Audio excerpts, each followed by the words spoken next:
Всім привіт! Ви на каналі SEO Quick, і знову я з Тарасом Гущею з компанії SEO.ua буду розповідати вам дуже файні штучки для бізнесу, тобто для B2B бізнесу в Україні. Тарас, добрий день! Вітаю всіх! Радий бачити знову, дякую, що запросили. Так, і сьогодні тему, яку ви бачите зараз у опису цього відео, це стратегії соціального маркетингу для українських B2B компаній. Це не звичайні магазини, не звичайні якісь маленькі кав'ярні, це бізнеси, які працюють на могутніх, потужностях, правильно сказав, і мають виробництво, мають свої ринки продажів, продають як і всередині України, так і на інші ринки. Ці компанії можуть працювати на різних рівнях взаємодії, але у них є одна особливість. Вони працюють з обмеженою кількістю клієнтів. Їх кількість клієнтів обмежена, тому і називають бізнес-то-бізнес. Вони можуть порахувати всіх своїх клієнтів на пальцях. B2B-компаніями є ми. Наприклад, це наша компанія SEO Quick, компанія SEO.ua Тараса, це B2B компанії також, бо ми працюємо з обмеженою кількістю клієнтів. Їх просто кількість велика, але все рівно вона обмежена. І її легко збирати бази, e-mail-бази, контакт-бази. Але ми сьогодні зачепили тему з останніх ефіру, якраз про просування через відео, просування через соцмережі, і ми цю тему висвітлимо для вас. І тому я хотів задати такий перелік запитань Тарасу. Ми будемо відповідати Тарас, потім трошки я на це запитання, і будемо дивитися, що у нас вийшло. Перше запитання – це які взагалі основні цілі соціальних мереж, соціального маркетингу для цих компаній B2B? Перша мета – це взагалі присутність там, тому що там є цільова аудиторія цих бізнесів. Друга, я б поставив це engagement, тобто охоплення. Просто, щоб цільова аудиторія, ця невеличка, вона все ж таки побачила, що там компанія існує, що вона продукти виготовляє якісь або послуги і так далі. Тобто можна, а вже ж поставити там лідогенерацію як мету, але не кожна активність в соціальній мережі буде приводити до лідогенерації. Це треба знати, тому що кількість лідів і кількість клієнтів, вона обмежена. Тому треба декілька доторкань зробити, щоб клієнт купив або залишив заявку. Тобто я б ставив, мабуть, engagement як мету для того, щоб соціальні мережі найкраще відпрацювали. Саме так. І я хочу додати до цього, у Ніла Пателла був дуже класний пост, який був присвячений якраз цьому запитанню. Чому у мене не купують послуги? От просте запитання про те, що я казав. Чому в мене не купують мої послуги? І відповідь така. Вони вас ще недостатньо часто бачили. От engagement – це реальна відповідь. В B2C бізнесі важливо, тобто від, як кажуть, моменту першого знайомства до покупки, клієнти в висококонкурентних нішах отримують, клієнт отримує до 8 доторкань. До 8 доторкань, поки він не купить в висококонкурентній ніші. В B2B ця кількість перевищує 16. Він проводив величезні дослідження, але в Америці. Я не думаю, що у нас буде сильно відрізнятися. Я не беру низькоконкурентні ніші чи ніші, де рішення приймається просто миттєво, це послуги. Наприклад, у вас зламалась пральна машина, зламала що? У вас там 2-3 сайти, і ви візьмете того, до кого першого дозвонитесь. Так зазвичай це працює, сфера послуг. А тут ні, от просто 16 мінімум доторкань до вашого бізнесу має бути. Він має побачити вас у всіх соцмережах, де завгодно. Він має стикнутися з вами де завгодно. Бачити вашу рекламу, бачити вас у соцмережах. Чому ми кажемо ще раз слово соцмережі? Бо вони дешевше, ніж просто рекламу в Google Ads крутити. Але я і кажу, що іноді її треба теж. Там треба. Да. От рахуйте ці кількість доторкань до бізнесу. І я на своєму досвіді скажу, у 2019 році у нас не було YouTube-каналу. Для того, щоб мені продати свої послуги, я дико демпінгував, і просто надіявся на якусь вдачу. От реально, от в мене зідзвон, продаж. Отак було лише. Як тільки з'явився YouTube канал десь через 2 роки, коли люди вже почали мене дивитися, вже було так: зідзвон, інший продаж, зідзвон, продаж. Тобто один відвал, один продаж. Зараз 8 зідзвонів, 7 вже якісь домовленості, є зразу деякі продажі, тобто, але ці не кажуть ні, розумієш? Дуже важливо. Можливо, ти став більш професійно перемовини вести. Також може, але я вже не демпінгую, я не займаюся цим. Я знаю, скільки коштує мій час, скільки коштує час моєї команди, я вже не демпінгую. То, що я робив, щоб в мене були продажі, я демпінгував. Зараз я не демпінгую. Тому я можу одне сказати: соцмережі, тим паче YouTube канал, дозволив мені продавати мої послуги дорожче. І це об'єктивний факт. Тому соцмережі виконують яку ціль? Це підвищення вартості вашого чеку, тому що ви становитесь вище, більш відомим. І от ти правильно казав, що треба бути відомим, цей енгейджмент потрібно, щоб у вас виріс авторитет, щоб вас знали. От це для реально... цього потрібно багато чого робити. Тобто, недостатньо просто вести соцмережі, треба їх круто вести. Тобто той контент, що в соцмережі люди постять, це не просто там якась кава чи, не знаю, якийсь графік чи поздоровлення з Новим роком, Різдвом. Тобто там має бути такий професійний контент, щоб люди ваші, там, друзі, підписники побачили саме у вас професіонала. Угу. І там є багато стратегій. Да, саме головна стратегія, про яку можу сказати от просто прямо, мені якось сказав один із спікерів, які були у Анатолія на каналі, на його анміс-каналі: don't be silly, не будь нудним, не будь нудним. Ти нікого нудний не потрібен, навіть якщо ти дуже великий професіонал. Розповідай так, щоб тебе хотіли слухати.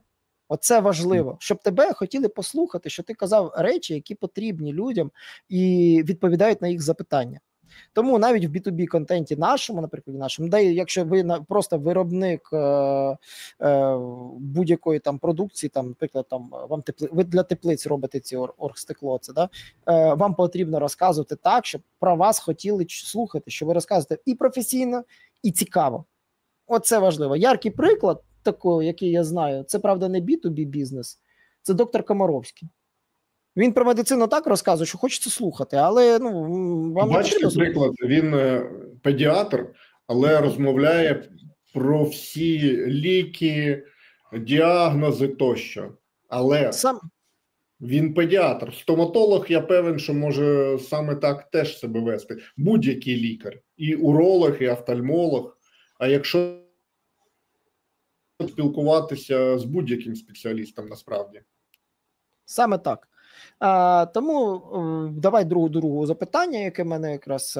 Ми знаємо, що ми не можемо, як Цезар, виконувати всі завдання окремо одночасно. На які соцмережі ти би запропонував зараз бізнесу, просто іменно B2B бізнесу, дивитися? От куди йти, де розвиватися? Тому що B2C бізнес ми трошки розглянули у попередньому подкасті, тому що там багато чого їх стосувалося. А от B2B де краще? Слухай, мені подобається концепція, коли ти створюєш одне відео і потім його ріжеш на рілси і розповсюджуєш по всіх соціальних мережах однаково. Тобто це такий універсальний метод. От ми тестимо його для себе, тобто одне відео, потім воно порізане в різні соціальні мережі, і на основі цього відео або рілсів ще можна створити пост у блог власне корпоративного вебсайту. Тобто і це може все створити, по суті, там одна людина або навіть аутсорсинг команда якась. От і цього не так багато треба для B2B бізнесу. От це може бути, наприклад, там один навіть вихід на тиждень. Цього буде для B2B бізнесу достатньо. Мені так здається. Тому що там не так багато всього міняється, насправді, як в B2C-шних бізнесах. Там не треба постійні там акції проводити.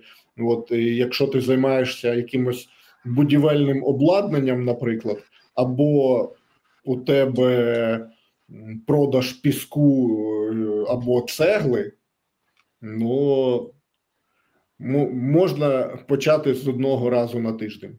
Щось постити цікаве, якісь відео, і його розповсюджувати у всіх соціальних мережах, тому що відеоконтент, він універсальний. Це може бути перший YouTube, потім Facebook, Instagram, TikTok. Така четвірка я б взяв. Угу. А що ти думаєш взагалі про LinkedIn? Чи є сенс туди йти комусь, окрім діджитал-компаній? Чи є взагалі там сенс витрачати час? Можливо, ще для якихось там декількох ніж наукова, юриспруденція, там фінанси, ще має сенс. А так це діджитал точно там є. А якщо це якесь будівництво, не знаю, або медицина, мені здається, що там менше буде успіху, ніж ти будеш розвиватися в Інстаграмі та в Фейсбуці, наприклад.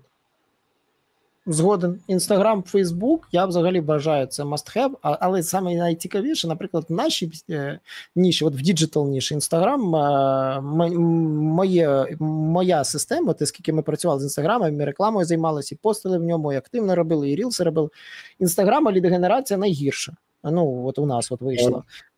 Тому що ви не орієнтуєтеся на жінок. Саме так. Треба щось робити для жінок. Я називаю Інстаграм жіночою соцмережею. Ви праві. TikTok, він універсальний, в ньому можна піймати іноді, але більш молоду аудиторію. До мене приходили люди, вони більш молоді, але з TikTok вони приходили, що цікаво. Але ось YouTube мені приводить саме платежеспроможну аудиторію, це 35 і старше, люди, які приймають рішення в компаніях, вони дивляться мої відео і приймають, дивляться вже, як з нами працювати. Але тут я можу вам підказати, які наступне запитання, якраз хочу відкрити, які типи контенту є найбільш ефективні для залучення B2B, я трошки розкажу про себе, ти розкажеш про себе, я можу сказати. Да. Я думав, там є, чи це кейси, експертні відео, чи це how-to відео, там інструкції, чи якісь огляди, наприклад, інструменту, як в ньому покроково щось зробити і навіщо він потрібен. Ось я випробував різні відео і зрозумів, що все це працює виключно в тандемі. Тобто неможливо знімати якийсь лише один формат. В мене є відео, які присвячені просто контекстній рекламі, є відео, які присвячені SEO-просуванню, а в мене вийшло взагалі відео, як робити ТЗ для копірайтеру. Просто таке просте відео зробив.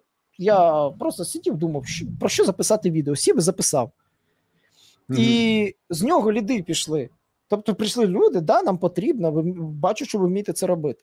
І я зрозумів, і просто все, що ти вмієш робити, і все, тобто у вас є запитання, що ти вмієш робити? По-друге, навіщо це потрібно? І третє, що це взагалі дає? Це 3 види запитань, про що можна знімати контент в B2B. Просто, що ти вмієш робити, береш, про це зняв. Потім, навіщо це дає? Ти пишеш, навіщо це дає? У тебе майндмапа є, навіщо це ТЗ для копірайтера? Для того. Це кожна тема для контенту. Так. Я кажу, що це в ітогі дає? Ти береш, розказуєш кейс, як контент приніс трафік. Я в свій час стикнувся з проблемою, що я не міг придумати нові теми для відео. І я почав збирати запитання, і така для себе ніша була, для пошуку цих запитань. Це ті питання, які задають клієнти менеджерам. І що потрібно моїм колегам, менеджерам або контрагентам якимось. І для того, щоб не повторювати одне і те саме, тому що ці питання повторюються, я почав знімати на YouTube ролики і потім відповідати просто одним посиланням. І це дуже прикольно. Це економить час. Це підвищує довіру до тебе як до спеціаліста. Тому що в нього, наприклад, у клієнта виникає якесь питання, а в тебе не просто відповідь є, в тебе вже знятий ролик на це питання є. Тобто це прям такий 80-й левел. От. Так, саме так. Саме так. Ось я про це теж хотів сказати. От ти правильно сказав, ти береш під ці всі запитання, знімаєш ролики і потім включаєш це в комерційну пропозицію. Ти робиш комерційну пропозицію із цими роликами. Я на своєму випадку можу сказати, що зазвичай там мій рахунок був, наприклад, на маленькі бюджети там $500, да, на високі бюджети там $1500. Я додав відоси для кожного поста. Під кожну тему, навіть просто написання тексту, написання піар-релізу. Це окремі відео подавав. Вартість цінника зросла вдвічі. Просто взяв в плані ціни поміняв, тому що все, спробую. І так, ціни зросли вдвічі, все. І там зараз з курсом твориться чорт зна що, да, нас це вже не хвилює, ми адаптувалися ще раніше. І виходить додавання відео до вашої пропозиції, але це відео має відповідати на запитання. Дуже важливо, відео має бути про це запитання. Якщо відео просто взагалі, оце у нас об'єкт, оце от у нас такий полікарбонат, от просто полікарбонат. А якщо там ви розказуєте, що ви його продаєте, він використовується під це, так покажіть, як він використовується під це. Тому от я можу сказати любому B2B бізнесу в Україні, треба знімати контент і формувати собі відеоархів якихось об'єктів, наприклад, там, де ви щось будували. Є у вас виробництво, знімати це виробництво. Бо якщо у вас немає такого контенту, ви не зможете нормально його оформити. SEO-спеціалістам легко, вони скріншоти собі нарубали, показали екран, показали, як вони роблять. Тут просто контент, як кажемо, куємо на місці. Ну, насправді, контент для SEOшників робити легше, тому що ти банально текст. Це набагато, на масовці це набагато легше, ніж відоси робити під кожну тему. От, тому що мають бути і сценарії якісь, режисура якісь, поставити світло, мікрофон, це все треба налаштувати. І це все може бути не з першого дублю. Це ж не в тексті, просто там якісь речення прибав, слово там додав. Ні, ну навіть нам з тобою легко записувати, бо нам матеріал легко показувати. Ми навіть виставили світло, камеру, сіли собі в студію, записали. Нам легко про це показано, що я можу потім скріншоти дизайнеру дати, він це додасть. А якщо ви виробництво, і ви не знімали цей матеріал, не фотографували цей матеріал, то якщо у вас немає фотобанку бізнесу, от ми так і називаємо це фотобанк бізнесу, якщо у вас немає цього фотоархіву, відеоархіву бізнесу, то потім ви знімете відео, а нам нема що в нього додати. Ви просто сидить директор, який в кабінеті, і просто щось розмовляє, як його розкрасити, що додати в ці моменти. От цього немає. Тому дуже важливо знімати цей, коли знімається контент, важливо знати, про що, який фотобанк є. Тобто я дивлюсь на фотобанк і дивлюся, у вас це ви зняли, о, класно, давайте ми це використаємо, і під це я пропоную контент-план, під знятий матеріал. Тобто ви там робите геодезію, да? Як вона робиться, там познімали там на дроні, як вона літає, познімали, як вона виглядає, це весь цей процес. Все, там надиктували мені те, що потрібно, і я змонтував. Відео є. Все. Як кажуть, коли нема матеріалу, ти сидиш і думаєш, господи, як це мені все робити? Що, штучним інтелектом малювати? Ну, таке. Ну, штучний інтелект не зі всім може зробити те, як треба. Насправді. Те, як треба, да. Те, як треба. Було запитання, як вимірювати ефективність взагалі соціального маркетингу. Ти трошки відповів, це engagement. Да? Розкажи трошки для людей, тобто не всі SEOшники, що таке engagement, от просто на пальчиках. Слушай, просто переклад можна охоплення, скільки аудиторії ти цільової охопив. Насправді SEOшники, вони теж такі правильні SEOшники мають це знати, тому що в Google Search консолі там показується engagement, скільки певне посилання бачили разів у видачі Google. От, від нього міряється клікабельність, CTR тощо. Угу. Дивіться, дуже важливо, бо ви, може, і не SEOшники зараз мене дивитесь, коли у вас є пост в Телеграмі, пост в Інстаграмі, у нього є в статистиці, ваша статистика, ви можете глянути, скільки раз його переглянули. В Телеграмі можна подивитись, в Інстаграмі, наприклад, ви лише бачите, скільки його раз дивилися. Перегляди, наприклад, поста. І у вас є взаємодія з постом.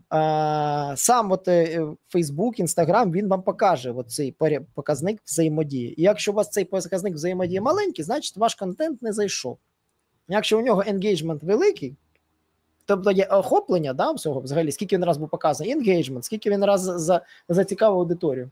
І в цей енгейджмент входить клацнули по ньому, лайкнули чи на нього, там поділилися чи ним, зберегли його, написали чи Це така коментар. більш глибока вже, скажімо так, статистика. Тому ваша мета, коли ви створюєте контент, він має провокувати от всі дії, які я прорахував.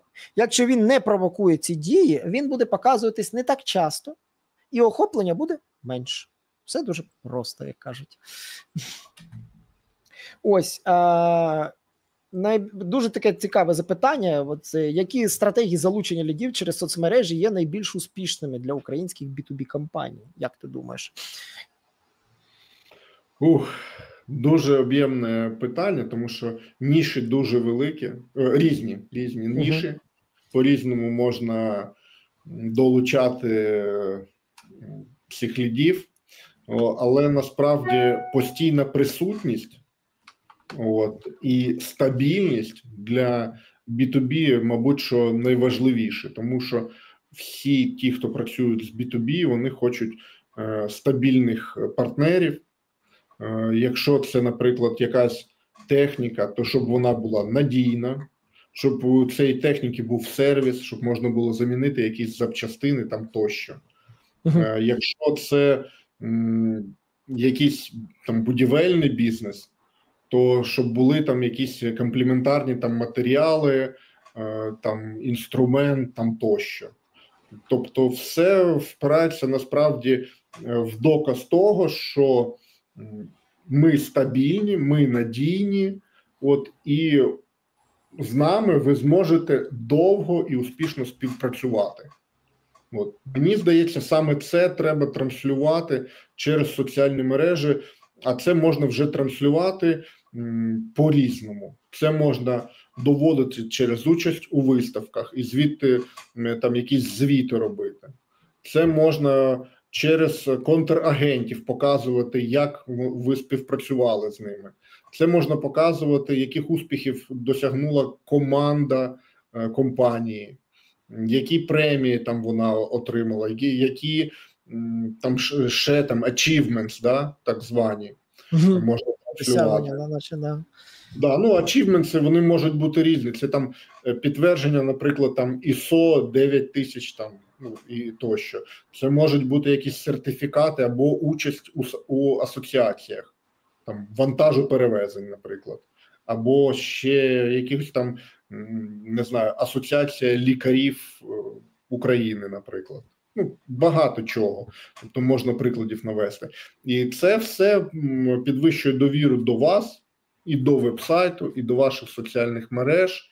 Тобто треба вилаштувати діалог зі своїми потенціальними клієнтами, щоб коли вони вже вам писали там заявку або дзвонили, вони були певні, що ви точно вирішите їх питання. Щоб у них не було сумніву. Це правильно, золоті слова, реально кажу. Хочу ще до такого запитання перейти, але я хочу поєднати це запитання з іншим запитанням, те, що зараз було. Як інтегрувати соціальний маркетинг для досягнення кращих результатів? Тобто, дивіться, ви зробили, у вас є залучення лідів, як це поєднати? Дивіться, я хочу розказати зі своєї сторони, Тарас додасть зі своєї сторони. Соціальний маркетинг, він мені приводить майже клієнта, але мотивацію, щоб цей клієнт прийшов, я записую так званий call to action. Call to action у будь-якому контенті. Call to action – перейдіть на сайт, call to action – підпишіться, call to action – перейдіть в телеграм-групу. Я постійно кажу call to action, тому що люди дивляться, вони можуть заснути, коли ти щось скажеш. Коли ти кажеш, друг, в мене є класний гайд, я зараз записав це відео, але перед цим, день запису цього відео, є класний гайд, як за рахунок GPT ти можеш зробити статтю, так, що вона пройде всі фільтри Google, тому що Google дозволяє створювати контент через GPT. Якщо ти маєш сумніви, вийде скоро відео на каналі, цікаво, що вийде раніше, і ти зрозумієш, що це працює. А чек-ліст вже лежить в телеграм-групі в мене на сайті. Тому переходь і забирай чек-ліст. Такий call to action працює. Call to action може бути багато. Це така тенденція зараз іде. 4 відповіді на ваші питання. 1, 2, 3, а 4 переходь сюди. Ось. От так, оце золоте правило, коли людина приходить за запитаннями, тобто йому кажуть 3, 4, я не можу зараз розкривати, бо я вже його розкрив. А де на сайті? Заходь там, зареєструйся, забери чи книжку, чи зареєструйся в мене, забери щось, чи покористуйся моїм тулом. Другий варіант для B2B бізнесів, згадуємо, що B2B це ще й бувають і діджитал бізнеси, хоч ми зараз про них нічого не говорили. Наприклад, це створення веб-інструментів. От ми від SEO, я кажу, трошки відокремились і почали створювати свої SEO-інструменти. У нас є окремий проєкт unmist.com, на якому ми створюємо просто SEO-інструменти, які, я вважаю, в майбутньому зроблять революцію. І ми створюємо те, чого на ринку ще немає. А? Ні, ми робимо те, що не роблять інші. Тобто, я дивлюсь, що я перетестував, наприклад, всі AI-детектори, да? І я сказав, а в них всіх не вистачає ось одного пункту. І я зробив цей пункт, і він лише є на нашому сайті. Тобто, всі AI-детектори щось роблять, да? Але мій не каже, як переписати. Ніхто не каже, як переписати, а мій каже.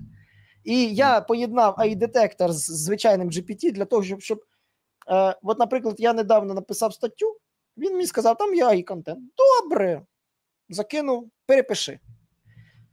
Закинув, отримав помилки і кажу, ось помилки, перепиши. Він переписав, я закидаю в інший AI-детектор, пише людський, все нормально. Я дав почитати редакторці, вона каже, о, класна стаття. Я тако сижу і думаю, я ж її не писав. От, зрозумієте, да? Оце. Дивись, інколи буває просто так, що такі промпти, перевірки і переписування, це займає набагато більше часу, аніж створити власноруч. Ну, дивись, наприклад, я зарахував час на написання статті на 2000 слів. 2000 слів. В мене зайняло через цей елемент 25 хвилин. Ну, це небагато. Ну, це реально небагато. Бачити якість. Ось, там є все, є факти, є скріншоти, все є. Тобто все зроблено під ключ. Бо я експерт, я можу це зробити. Але весь контент, сам розумієш, все ще довго пишеться, довго штопається. Я лише ссылки попроставляв, подописував інструкції, яких не знає GPT, дописав якісь елементи, думки дописав, а весь каркас, 80% контенту створений за рахунок GPT. Тобто я кажу, 25 хвилин на повністю статтю. Це з моєю редактурою і оцей прогонками, правка. Це реальний факт, і про це я кажу. От я створюю такі інструменти в B2B бізнесі, іноді люди кажуть, та я не знаю, що в моєму сайті про полікарбонат, який веб-інструмент створити. От ти правильно казав, треба сидіти питати клієнтів, які запитання вони задають. От ти писав, що відповіддю може бути відео, а іноді відповіддю може бути веб-інструмент, де людина вбиває свої дані і отримує результат. І створення такого можна просто попросити ідеї в чат GPT. Можна.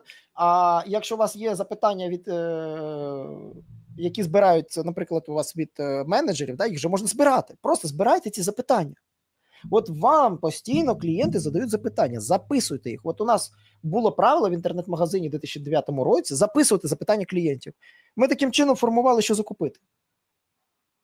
Так ви записуєте, і ці запитання потрібно дати якраз от маркетологам, таким як ми, щоб ми думали, а що з цього можна зробити, який контент, чи який відос, чи який веб-інструмент. І якщо бачу, що на це є попит, можна зробити веб-інструмент, і у вас з'являться і безкоштовне посилання, бо на нього будуть робити посилання. Наприклад, я на SEO Quick не роблю посилання вже близько 5 років. Я перестав робити на посилання, а вони на мене ставляться самі. В достатній кількості? Достатньо. От реально достатньо. Я постійно бачу, що хтось процитував мій веб-сайт-аудит, хтось процитував мій headline analyzer, хтось процитував мій просто UTM-генератор, розумієш? Ну, тули постійно збирають посилання. Тому ви можете створити такі тули на своєму сайті, і вони будуть збирати посилання. Ти ніколи не думав, які сторінки Ahrefs дають найбільше трафіку? Думаю, що безкоштовні сервіси. AI-Humanizer. На першому місці по трафіку з тул, який псевдобезкоштовний, тобто він там дає декілька перевірок, він у нього в підвалі. AI-Humanizer на першому місці. Плагіаризм-детектор там на 3-му чи на 4-му місці. І там немає самого Ahrefs на першому місці, вдумайся. Ahrefs десь там на 20-й чи 30-й строчці. Сам Ahrefs, а його тули на першому Тому місці. що це трендові посилання. Ось, і ці сервіси приносять просто кучу трафіку зараз Ahrefs. Так ось, я питаю завжди бізнес, чому ви не витратите інвестиції на ці тули? От чому ви зараз витратите на рекламу? Ви можете зробити такий тул, якого немає конкурента, а конкурент ще буде півроку чи рік думати, як його зробити, розумієш?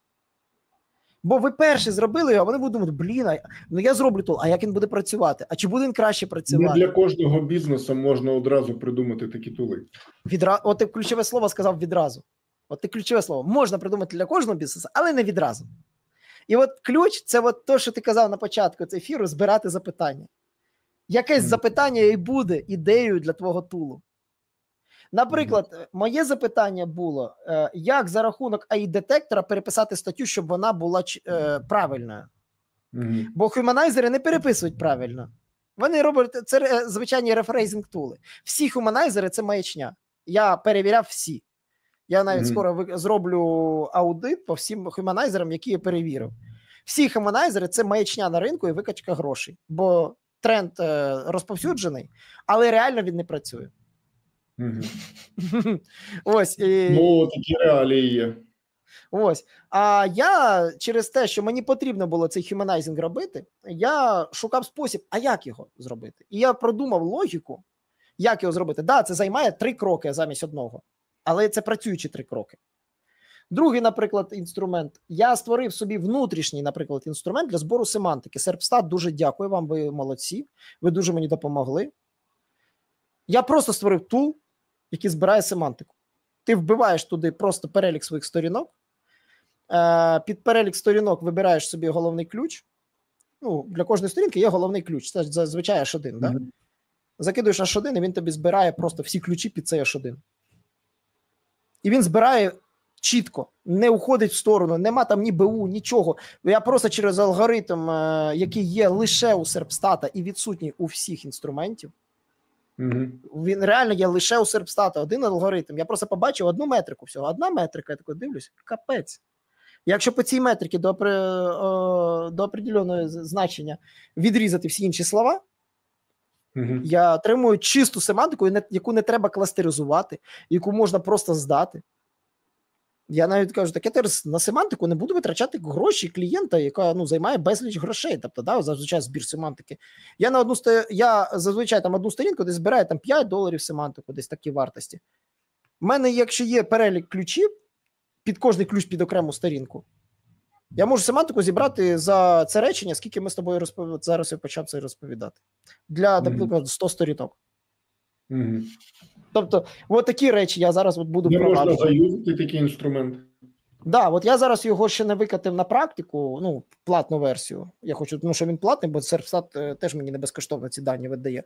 Але я його зроблю, і це буде просто для клієнтів зручно. Він вбив свої сторінки і зібрав ключики. І все. От таку штуку я хочу зробити. Чекаємо. Тому от на бізнесу дуже важливо шукати запитання, на які немає відповіді. От мене або така... давати кращу відповідь, ніж є наразі. Так. І дуже, кстати, ти цікаву тему підняв. Це коли ключі закінчуються. Пам'ятаєш, ти мені казав якраз? От закінчуються ключі і нема що робити. Займатися маркетинговими посиланнями. Да. Що ми робили? Ми придумали новий лайфхак для B2B бізнесу. Давай. Це працює добре для B2B, для B2C працює гірше. Треба брати такі запити. Ти ж знаєш, от ти казав про GPT, люди іноді використовують GPT для того, щоб спитати щось в ньому. GPT цю всю історію має, він все це збирає. По-друге, можна робити такі запити, наприклад, формат, ти задаєш GPT-запит, підбери мені там по якійсь темі там 20 топіків, про які в інтернеті є чи немає матеріалів, а ті, що є, визивають незадоволення користувача. Це можна запитати. Що він видасть. Да, і це треба питати у якогось заборістого GPT, який вміє видачу шуршати. Це Claude і Grok. Звичайний GPT – це запитання зафейлив. А Claude і Grok відповіли. І ці теми, які ми зараз сьогодні з тобою розповідаємо, ці дві теми, вони відсутні нормально в видачі. Їх немає, про які ми записали цей і попередній ефір. І вони були знайдені цим способом. І суть є в тому, що коли ти гуглиш видачу, ти бачиш теми, воно начебто про це, а читаєш, а воно не про це. І виглядає, як знаєш, як ти попросив, у тебе на вакансію відкликнувся людина, ти його попросив зробити технічне завдання, і бачиш, він його зробив, але воно на трієчку. От такі от трієчки треба шукати в топ-1. От ти знаходиш такі трієчки в топ-1, розумієш? Так це ж ідея для контенту. Просто це ідея для контенту. Так, можна і так. Слухай, дуже багато способів знайти тему, а потім ще треба її реалізувати, пошерити і назбирати аудиторію. Ось. Саме так. От це важливо пошерити. Як ти думаєш, як би ти на своєму кейсі, от у тебе є соцмережі, розкажи, яка соцмережа в тебе основна, яка соцмережа в тебе, як кажуть, мінорна. От як ти працюєш з основною соцмережею і з мінорною? Особисто в мене основна, мабуть, Фейсбук. Так, я знаю. Тому що я, скажімо так, не дуже молода людина. Молода всередині.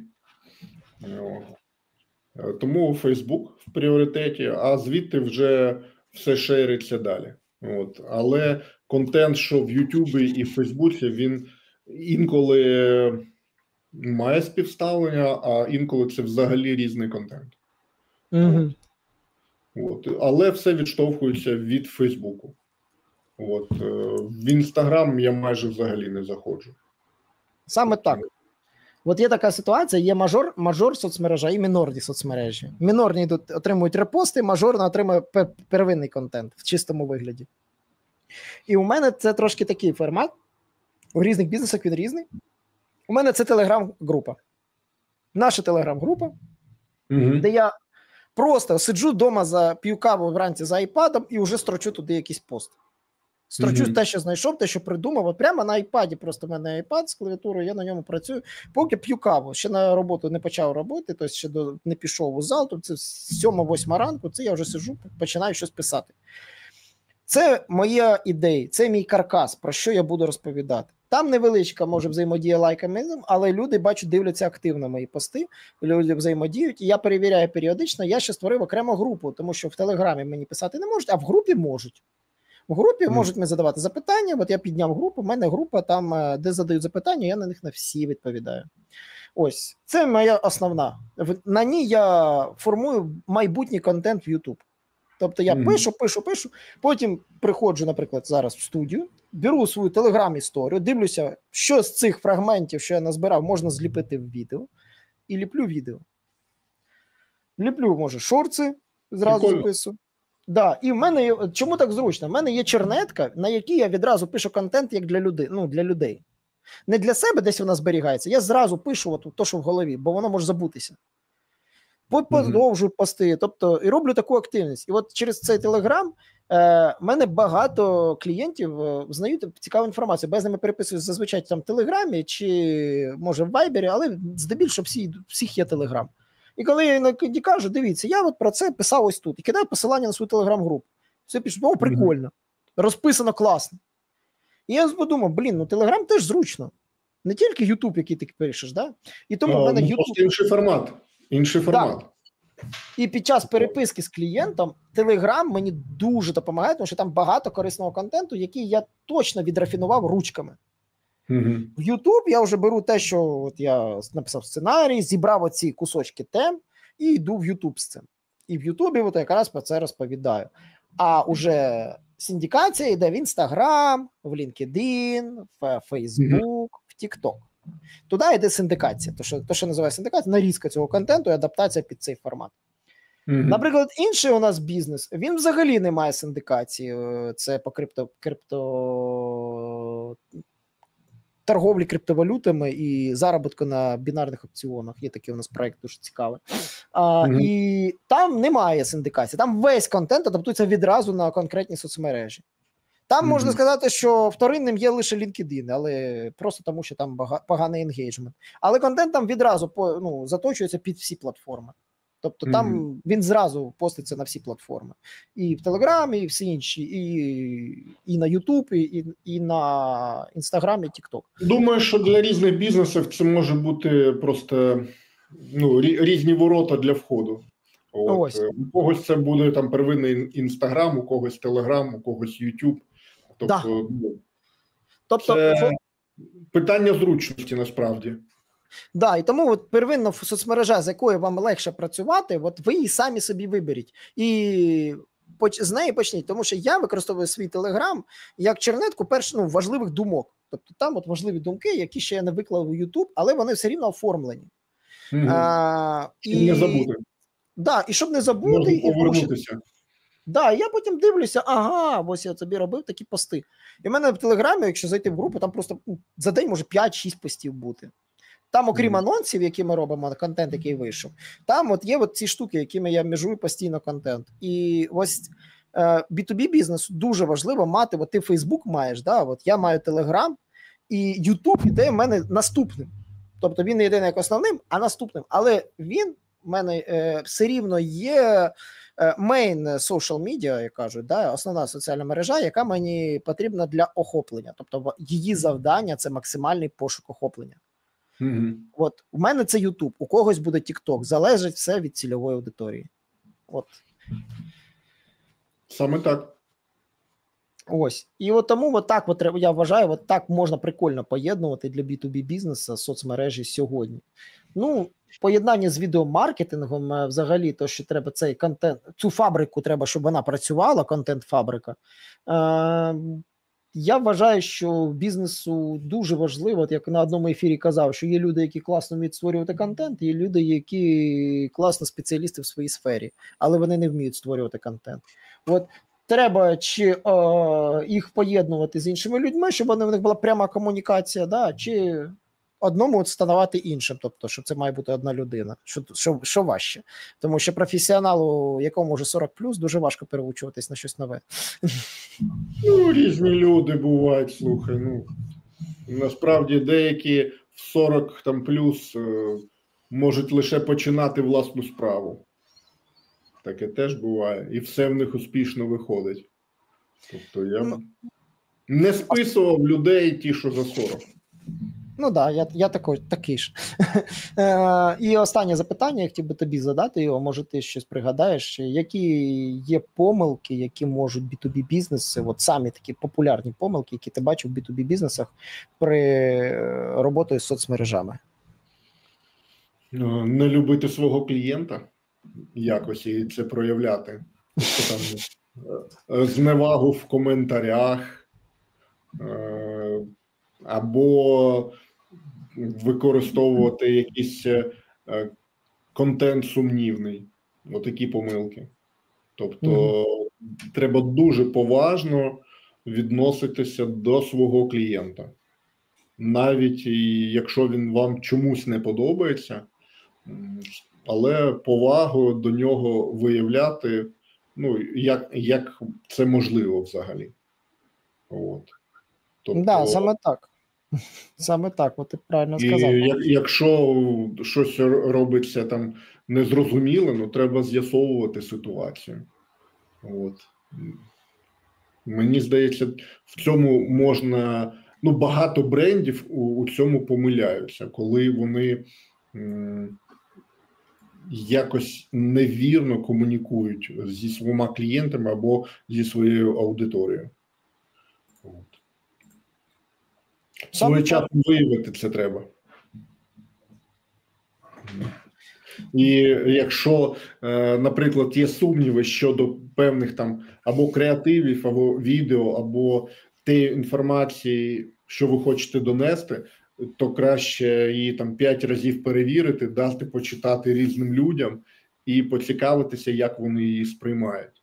І якщо є сумніви, то краще може не робити і зробити щось певне, стабільне, без, скажімо так,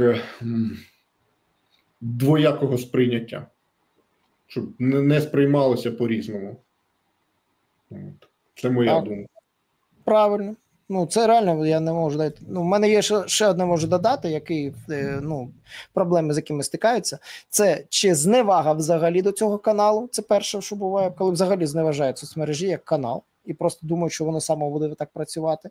А по-друге, якщо навіть вже починають працювати з цим каналом, це зневага до базових понять, взагалі не діджитал-маркетингу, а маркетингу взагалі, тому що соцмережі потребують того ж самого, що є і в звичайному офлайн-маркетингу. Це брендинг, це брендові кольори, брендова стилістика, чіткий портрет цільової аудиторії, на кого ти цей контент створюєш, емоції, які цей контент має викликати. Тобто оці запитання їх задає маркетолог завжди власникам бізнесу, їх директорам, для того, щоб сформувати повноцінний контент-план, портрет, як працювати, як створювати контент. Тому що якщо йому треба створювати, він має в цих запитаннях ходити.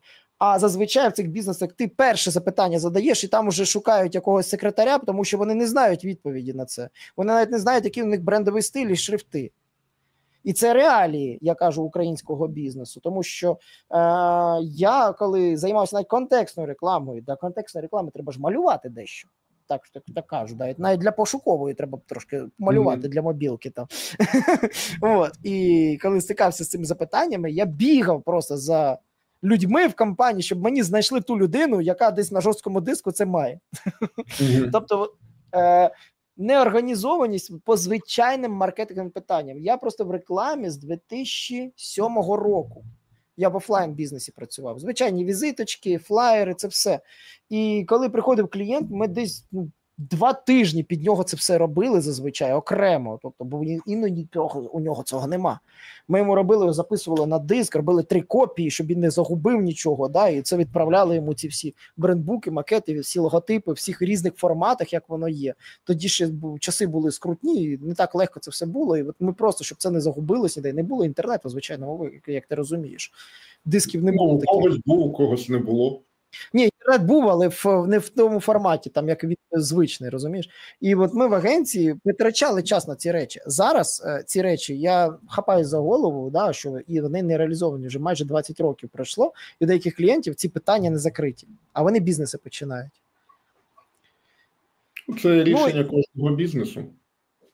Ну і найгірша помилка, з якою я стикаюсь взагалі у B2B бізнесі, це така маленька помилка, але вона в B2C не так важливо б'є по очам, але теж б'є. Ну, в B2B вона б'є сильніше. Це неправильно вибрана назва. Слухай, ну тут по-різному буває. Ти думаєш, що вона неправильна, а хтось думає, що вона правильна. Ні, він думає, що вона правильна, але коли по цій назві є хто завгодно, але не ви, тому що ви не подумали, що по цій назві є якась інша компанія, наприклад, яка чистить туалети, і ці туалети дуже потрібно чистити, але вона так називається, а ви назвали компанію, яка продає туалети з такою ж назвою. Таку ж саму назву. І ви з'явились пізніше. Да? Вам для того, щоб переплюнути їх, треба нормально так влитися в маркетинг. Да? Скільки витратили OLX, щоб переіменувати Сланду в OLX? Скільки вони на рекламу коштів витратили на борди? Просто. Це не дуже влучний приклад, тому що OLX – це глобальний бізнес. Ну так, так от я ж кажу, скільки вони коштів... Просто був локальний гравець, якого просто купили. Це, як знаєш, наприклад, прийде Amazon і купить розетку. Правильно, але дивись, все рівно вони витратили кошти, щоб у людей в голові сформували, що воно називається інакше. Тут ще проблема інша, тут назва однакова, як переломити голову, що ця сама назва – це інший бренд. От представ собі, ти зараз будеш продавати собі газировку Mercedes-Benz. От просто тебе газована вода Mercedes-Benz. От і треба її продавати. І ти сидиш, бляха-муха, видача, Google, все про машини, що мені робити?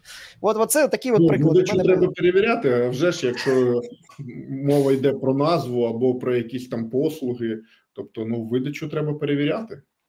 От прийшов до мене на консультацію сайт, який займається курсами англійської мови. Я пробиваю назву, а так називається словник. Я кажу, це ваша апка? Я кажу, ні. Я говорю, як ви просуватися будете? Це словник русско-англійський, просто от апка на телефони, на комп'ютер.